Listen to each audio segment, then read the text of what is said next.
안녕하세요. 복일교회 임영기 목사입니다. 오늘은 역대하 10장 묵상입니다. 솔로몬 사후에 왕에 오른 르호보암은 세겜으로 갔는데 그 까닭은 북부 지역 사람들이 르호보암을 순순히 왕으로 인정하려고 하지 않기 때문에 세겜으로 갈 수밖에 없었습니다. 북부 지역 10지파 사람들은 솔로몬에게 반기를 들었다가 실패하고 애굽으로 망명한 여로보암을 불러 그를 대표자로 삼고 르호보암과 협상하게 합니다. 솔로몬 시대 이스라엘은 역사상 가장 번영한 것이 사실이나 백성들은 솔로몬의 광범위한 건축 사업과 화로운 생활 등으로 인하여 많은 세금과 노역에 시달려야 했습니다. 그러나 이스라엘 백성들은 강력한 통치권을 행사하던 솔로몬 생전에는 감히 세금 감면이나 노역의 경감을 요구하지 못하다가 르호보암이 왕위를 계승하자 다윗 왕조를 배출한 유다 지파에 비해 상대적으로 많은 불이익을 받았던 북부 지파들은 여로보암을 앞세워 르호보암에게 왕위 인준을 조건으로 세금의 감면과 노역의 경감을 요구하기에 이른 것입니다. 이는 르호보암에게는 중요한 정치적 시험대였습니다. 그런데 르호보암은 이 정치적 시험대에서 백성들의 요구를 수용할 것을 조언한 국가 원로들의 의견을 버리고 더 가혹한 강압 정책을 시행할 것을 주장하는 신진 관료들의 의견을 받아들여 백성들의 요구를 묵살함으로써 결국 북부 10지파들의 반역을 부르고 맙니다.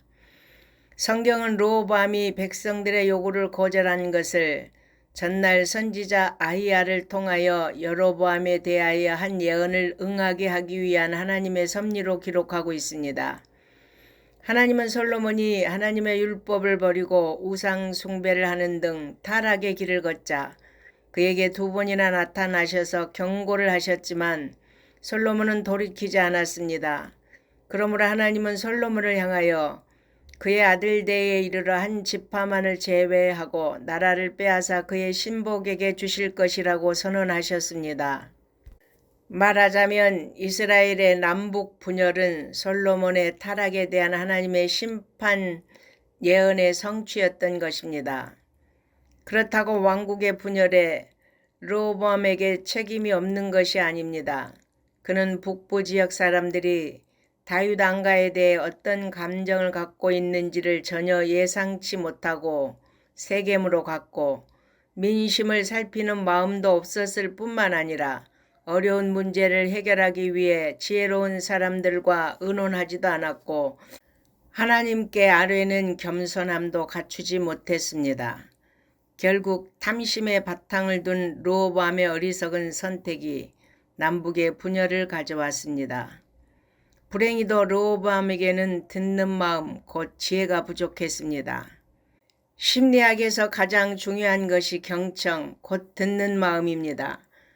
내담자의 말과 마음을 듣고 공감해주고 스스로 문제점을 찾아 발견하고 문제를 해결하도록 도와주는 것이지 상담자가 문제를 해결해 주는 것이 아닙니다. 상담에서 조언이나 충고, 설교는 금물입니다. 오직 상대방의 마음을 들어주고 공감해 주는 것이 가장 중요합니다.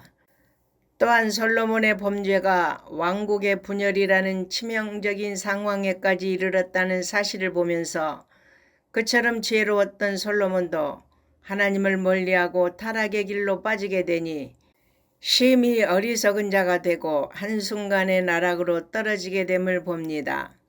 우리는 이 역사적인 사실을 보면서 인간의 연약함을 절감하며 오직 겸손히 주님만을 항상 붙잡아야 함을 깊이 깨닫게 됩니다. 항상 성령님의 도우심과 지혜와 은총을 간구합니다. 아멘.